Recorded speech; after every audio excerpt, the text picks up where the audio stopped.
Bismillahirrahmanirrahim. Assalamualaikum warahmatullahi wabarakatuh. Sahabat yang beriman, perayaan Idul Fitri bagi umat muslim nampaknya seperti hal wajib yang tidak boleh terlewatkan. Bermaaf-maafan, berbagi hadiah, hingga bersilaturahmi ke sanak saudara dan kolega merupakan bagian dari perayaan tersebut. Namun tahukah kita bahwa sesungguhnya perayaan Idul Fitri yang kita kenal saat ini memiliki sejarah panjang yang menyertainya? Imam Ibnu Katsir pernah menjabarkan bagaimana perayaan Idul Fitri terjadi di masa Rasulullah. Dalam sebuah riwayat hadis sahih, Rasul pernah merayakan hari pertama Idul Fitri dalam kondisi letih. Beliau bahkan sampai bersandar pada Bilal bin Rabah dan menyampaikan khutbahnya. Menyambut hari kemenangan dengan hal-hal positif memang sangat dianjurkan. Hal ini terbukti bagaimana antusiasnya Rasulullah dalam menyambut Idul Fitri. Namun tentu saja, beliau tidak menanggalkan syariat agama atau berlebih-lebihan atas sesuatu. Jauh sebelum Islam datang, masyarakat jahiliyah Arab telah memiliki dua hari raya, yaitu Hari Raya Nairuz dan Mahrazan, yang dirayakan dengan sambutan pesta pora yang tidak bermanfaat, minum-minuman memabukkan, menari, adu ketangkasan termasuk salah satu ritual dalam perayaan kedua hari raya tersebut. Berdasarkan buku Ensiklopedia Islam, kedua hari raya tersebut sejatinya berasal dari zaman Persia kuno.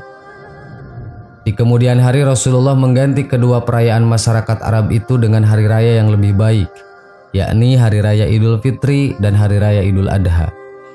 Dalam sejarah Islam, perayaan Idul Fitri pertama kali diselenggarakan pada 624 Masehi atau tahun kedua Hijriah. Waktu perayaan tersebut bertepatan dengan selesainya Perang Badar yang dimenangkan oleh kaum muslimin. Perang yang terjadi pada Ramadan itu dengan jumlah pasukan di sisi umat muslim yang jauh lebih sedikit dibanding kaum kafir. Nyatanya diganjar Allah dengan perayaan yang luar biasa indah dan barokah. Sebagaimana kita ketahui, di kedua hari raya umat muslim seperti Idul Fitri dan Idul Adha, setiap muslim justru ditekankan untuk berbuat kebaikan dan kemaslahatan. Menjelang perayaan Idul Fitri saja, umat Islam diwajibkan menunaikan zakat untuk dibagikan kepada para mustahik atau orang-orang yang penerima zakat. Segala kebaikan yang tercurah dari jiwa-jiwa umat muslim selama Ramadan sejatinya sangat terasa pada hari raya Idul Fitri bagi semua elemen. Sehingga bisa dikatakan perayaan Idul Fitri dapat melingkupi kebahagiaan bagi seluruh umat muslim dari berbagai kalangan. Menurut Profesor H.M. Baharun, hakikat perayaan Idul Fitri sendiri sejatinya adalah perayaan kemenangan iman dan ilmu atas nafsu di medan jihad Ramadan. Umat Islam yang berhasil menjinakkan nafsu selama Ramadan kembali fitrah dan layak untuk merayakannya dengan cara yang baik dan benar.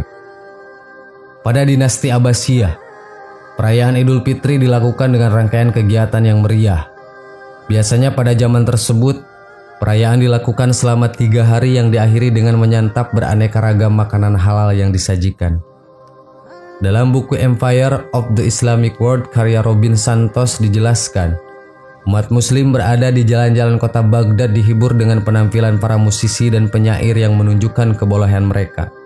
Tentu saja hiburan tersebut bernilai positif dan tidak melanggar syariat. Sedangkan E.G. Yayin Lari dalam Discover Islamic Art menyebutkan, para sultan dinasti Mamluk 1250 sampai 1517 Masehi di Mesir membagikan pakaian, hadiah dan uang kepada masyarakat saat perayaan Idul Fitri. Di India, para sultan dinasti Mughal melakukan arak-arakan bersama pengawal kerajaan dalam merayakan Idul Fitri. Sedangkan semasa periode Kesultanan Ottoman di Turki, ada tradisi menyembunyikan meriam setiap malam 1 Syawal dalam menyambut Idul Fitri. Meriam ditembakkan ke udara untuk menandai berakhirnya hari raya Idul Fitri. Di Indonesia, tradisi halal bihalal identik dengan perayaan Idul Fitri bagi para muslim di Indonesia. Dalam buku Alam Masalik wal Mamalik karya Ibnu Qadriyah dijelaskan, mayoritas watak masyarakat yang hidup sepanjang garis khatulistiwa merupakan orang-orang yang terbuka dan egaliter. Sikap tersebut pun identik dengan masyarakat Indonesia. Sikap terbuka dalam tradisi halal bihalal yang dilakukan umat muslim tak jarang juga dilakukan oleh umat non-muslim. Tak sedikit dari umat non-muslim yang ikut nimbrung, bersilaturahmi dan melakukan halal bihalal saat Idul Fitri tiba. Di sisi lain, budaya lokal dalam melaksanakan tradisi Idul Fitri juga banyak yang dijadikan tradisi umat muslim Indonesia secara nasional. Tengoklah bagaimana masyarakat Jawa diperkenalkan dengan istilah Lebaran Ketupat oleh Sunan Kalijaga. Lebaran Ketupat merupakan tradisi yang ikut menyemarakan perayaan Idul Fitri masyarakat Jawa ketika itu. Sunan Kalijaga mengajarkan masyarakat Jawa untuk membuat makanan dengan bahan utama beras yang dibungkus dengan anyaman daun kelapa. Anyaman daun ketika itu identik dengan ciri khas budaya dan seni masyarakat Jawa. Sehingga bukan hal sulit bagi masyarakat Jawa ketika itu mengikuti apa yang diajarkan oleh Sunan Kalijaga. Secara filosofis pun, Lebaran Ketupat juga memiliki makna yang mendalam. Kata ketupat yang berasal dari kata kupat dalam bahasa Jawa berarti mengakui kesalahan. Sehingga dalam Lebaran Ketupat pun dikenal dengan istilah sungkeman, memohon maaf dari orang yang lebih muda kepada orang yang lebih tua sebagai bentuk penghormatan. Sahabat yang beriman, itulah sejarah tentang Hari Raya Idul Fitri. Semoga bermanfaat. Wassalamualaikum warahmatullahi wabarakatuh.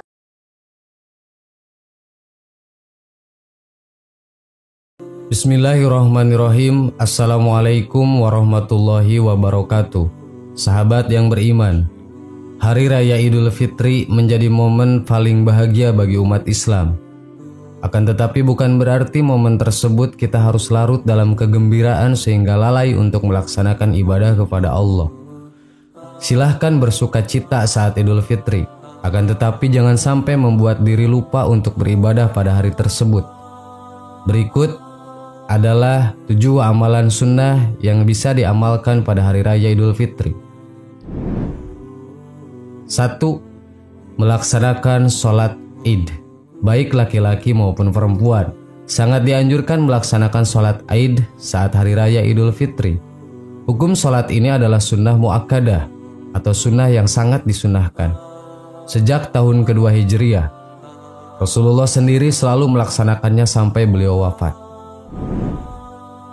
2. Mandi.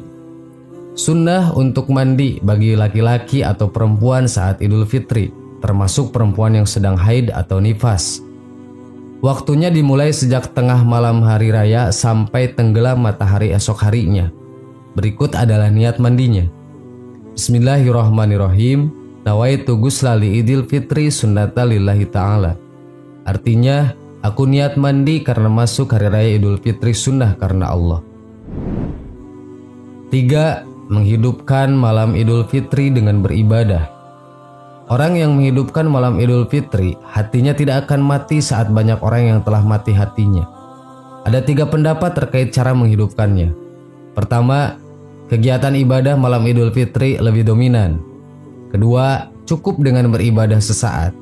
Ketiga, dengan sholat isya berjamaah dan bertekad sholat subuh berjamaah pula. 4. Perbanyak baca takbir. Sunnah untuk memperbanyak membaca takbir saat Idul Fitri. Waktunya dimulai sejak terbenamnya matahari 1 Syawal sampai takbiratul ihramnya imam sholat Id bagi yang berjamaah, atau takbiratul ihramnya musolli atau orang yang sholat sendiri bagi sholatnya yang sendirian.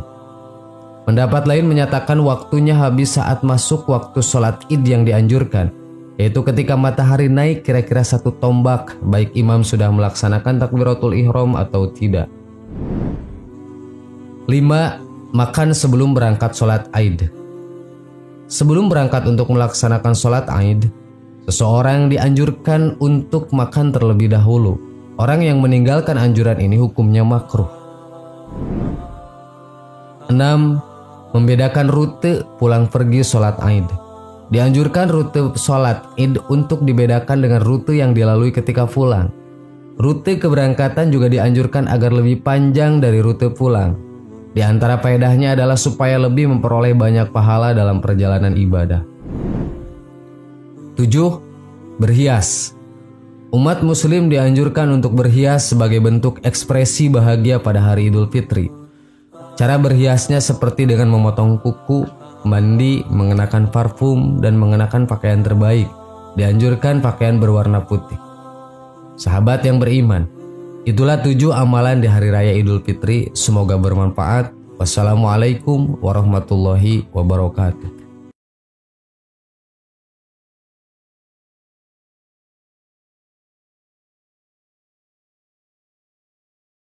Subhanallah walhamdulillah wala ilaha illallah wallahu akbar.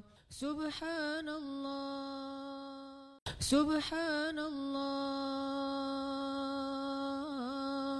walhamdulillah wala